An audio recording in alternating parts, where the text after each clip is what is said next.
Myself அதீந்திரா. நான் electricals முடிச்சிருக்கேன். Electricals நான் படிக்கும் போதே நிறைய இன்டர்வியூஸ் எல்லாம் வந்துச்சு. அப்போ வந்து எனக்கு எதுவுமே செட் ஆகலை அப்போ பண்ணும்போது. அதுக்கப்புறம் எலக்ட்ரிக்கல்ஸ் முடிச்சதுக்கப்புறம் இப்போ நான் 2025 பேட்ச் தான். எலக்ட்ரிக்கல் முடிஞ்சதுக்கப்புறம் எங்கள் அண்ணா புதுசாக கம்பெனி ஆரம்பிச்சிருந்தாங்க.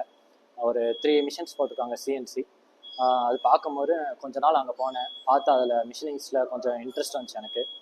இன்ட்ரெஸ்ட் வந்தோடனே சரி பேசிக்ஸ்லேருந்து எல்லாம் படிச்சுக்கலாம். ஏன்னா எனக்கு அப்போ மிஷினிங்ஸ் பற்றி ஒன்றும் தெரியாது, ஒரு இன்ட்ரெஸ்ட் இருந்தனால வெளியே நிறைய பேர்த்துக்கு கேட்டேன் இந்த மாதிரி அகாடமிஸ் ஏதாச்சும் இருக்கான்ட்டு. அதுக்கப்புறம் கூகுளையும் நிறைய சர்ச் பண்ணேன்.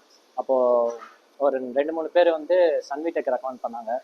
அவங்க சொன்னது எப்படின்னா, இங்கே வந்து ப்ராக்டிக்கல் அப்படியே மிஷினிங்ஸில் ஒர்க் பண்ண விடுவாங்க, நமக்கு தியரட்டிக்கல் ஏதாச்சும் டவுட்டாக இருந்தா அப்படின்னு சொல்லும் போது சரி எனக்கு அப்போது நம்பிக்கை இல்லை இதில்.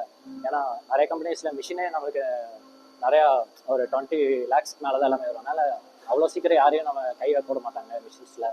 அப்போ வந்து இங்கே நான் அப்படி கேட்கும் போது நான் நம்பலை. சரி ஒரு 2 மாதம் இங்கே வந்தேன். வந்து ஜாயின் பண்ணதுக்கப்புறம் இப்போ 3 weeks தான் ஆச்சு. நல்லா பேசிக்ஸ்லேருந்து எல்லாமே சொல்லி தந்தாங்க. சிஎன்சி எல்லாம் முடிச்சதுக்கப்புறம் எனக்கு அப்போ டவுட் ஏதாச்சும் அப்போ வரும்போது அப்போவே எனக்கு வந்து மிஷினிங்ஸில் என்னையுமே ஆப்ரேட் பண்ண விட்டாங்க தனியாக. அப்போ சைட் பை சைடு ரெண்டுமே பார்க்கும்போது எனக்கு வந்து நல்லா நாலேஜ் வந்துடுச்சு. அதனால் இப்போ எனக்கு கொஞ்சம் கான்ஃபிடென்ஸாக இருக்கும். இப்போ என்னால் ஒரு கோடிங்கும் அது மாதிரி போட்டு எல்லாம் எடுக்க முடியும்.